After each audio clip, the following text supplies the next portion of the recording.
Assalamualaikum warahmatullahi wabarakatuh. Ketemu lagi di channel baru saya dan bantu channel ini untuk menuju 10.000 subscriber dan kita akan bahas dia akan merasakan sakit yang tidak tertahankan setelah menyakiti kamu di beberapa waktu yang lalu. Karma yang akan dia rasakan, dia akan merasakan karma instan, dia akan merasakan sakit setelah menyakiti kamu. Nah, seperti apa posisi yang terjadi? Dia akan sakit dan ini adalah pembahasannya, situasi yang terjadi dalam kehidupan kamu. Dan ini mungkin akan ditujukan kepada kamu yang beruntung untuk menemukan video ini. Oke, langsung saja. Kondisi yang dia harapkan saat ini adalah kesehatan. Karena memang di sini dia pun juga saat ini merasakan betul orang yang selama ini mungkin ya berbuat zolim ke kamu, merasakan beberapa kesehatan yang terus menurun ya. Ada posisi kesehatan ini yang terjadi yang mungkin bermasalah, masalah dalam kepalanya, masalah dalam badannya, masalah dalam kakinya dan segala macam. Memang sedang merasakan adanya ketidaknyamanan dengan rasa sakit yang dia derita saat ini. Jadi memang dari kartu yang muncul pertama ini, dia sedang mengharapkan adanya kesehatan, mengharapkan adanya pemulihan yang terjadi. Sehingga apa? Dia berharap akan kembali sehat, akan kembali pulih seperti sedia kala. Tetapi di sini apakah ketika dia pulih, apakah ketika dia sehat akan meminta maaf kepada kamu yang telah disakiti, dizolimi, dan segala macam? Di sini jawabannya adalah tidak ya, karena memang situasinya dia pun juga masih merasa adanya pembenaran dari apa yang dia lakukan di beberapa waktu yang lalu terhadap diri kamu. Jadi ya di sini saya rasa memang kalau untuk bicara soal kesembuhan yang akan dia rasakan, mungkin akan sembuh tetapi dengan jangka waktu yang lama. Mungkin ya dia akan sembuh ketika orang yang disakiti ini sudah merasakan ikhlas, sudah merasakan legowo. Tapi ketika orang yang dia sakiti ini belum ikhlas, belum legowo dan masih menyimpan dalam tanda kutip dendam dan juga hal yang terpendam, dia pun juga masih akan merasakan sakit itu. Dan termasuk kamu yang beruntung menemukan video ini, apakah kamu sudah legowo memaafkan apa yang dia lakukan? Saya rasa belum. Karena apa? Di sini kamu juga berusaha untuk tetap bagaimana bisa untuk membuktikan bahwa apa yang dia lakukan ke kamu itu tidak seperti apa yang dia harapkan. Artinya apa? Kamu terus berusaha untuk membuktikan kalau kamu itu akan lebih baik dari apa yang dia omongin, dari apa yang dia perbuat kepada kamu dan juga keluarga kamu. Jadi apa? Kamu pun juga sampai dengan saat ini masih menyimpan dalam tanda kutip dendam-dendam kecil yang masih melekat di ingatan kamu. Memaafkan mungkin kamu belum mau memaafkan ya.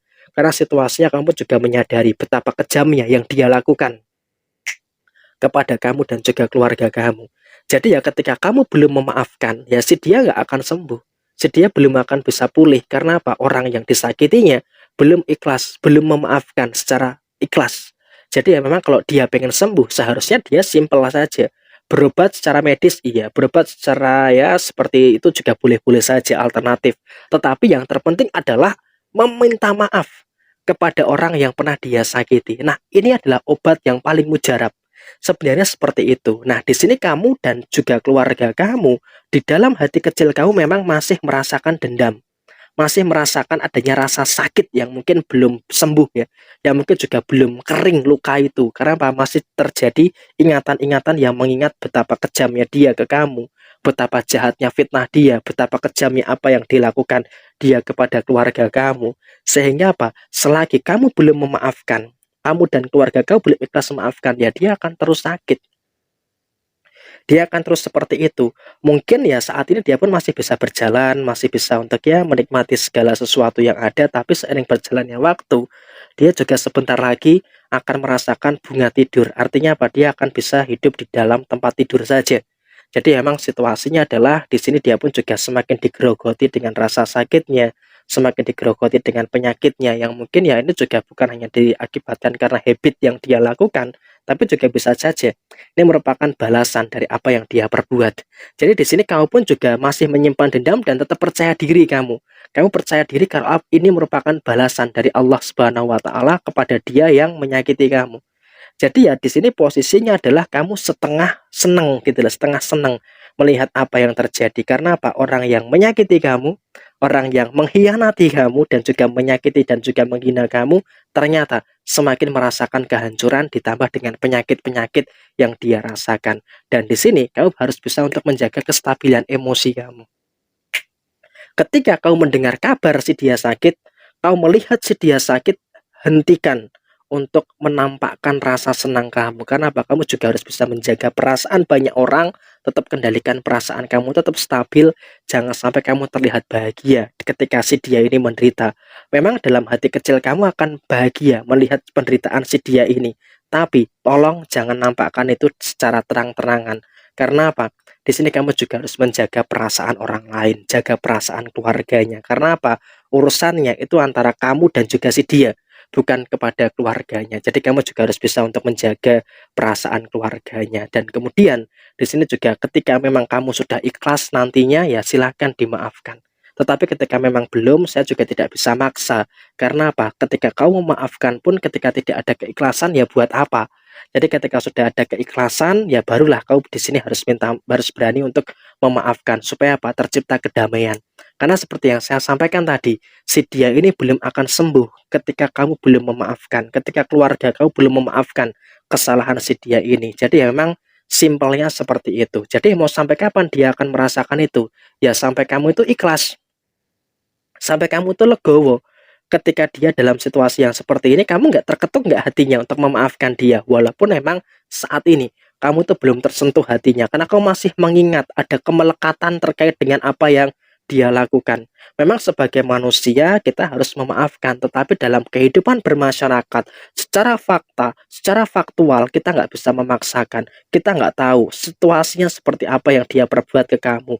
Jadi ya saya rasa emang rasa sakit yang terjadi ini masih melekat di pikiran kamu. Secara perasaan mungkin iya, kau bisa memaafkan secara ya mungkin secara perkataan iya bisa memaafkan, tapi kan secara perasaan, secara pikiran masih ada kemelekatan itu. Dan selama kemelekatan itu masih ada, ya si dia akan terus seperti itu. Sebelum dia datang meminta maaf ke kamu, dia akan terus merasakan rasa sakit itu. Sehingga apa? Dia pun ketika pengen bebas dari rasa sakitnya, ya dia pun juga harus bagaimana merendahkan diri untuk meminta maaf ke kamu dan juga keluarga kamu. Sesimpel itu sebenarnya untuk bisa nanti bisa sembuh atau mungkin bahkan bisa beristirahat dengan tenang. Jadi sesimpel itu sebenarnya, tapi ya dia dengan rasa gengsinya, dengan playing victimnya yang masih ada dan juga dengan pembenaran yang dia lakukan, dia masih akan seperti itu. Ya udah, diamkan saja.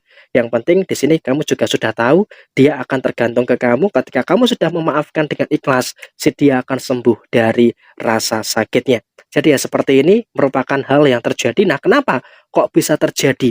Apa itu tergantung pada diri kamu? Karena apapun yang dia lakukan, rasa sakit yang dia terima itu adalah rasa sakit yang pernah kamu rasakan di beberapa waktunya lalu, ketika dihina, ketika direndahkan, dan ketika disakiti. Sehingga itu terkalkulasi dan berdampak kepada rasa sakit yang dia rasakan saat ini. Jadi ya seperti ini pembahasannya. Ada yang ditanyakan silahkan tulis di kolom komentar. Sekian, terima kasih, dan wassalamualaikum warahmatullahi wabarakatuh.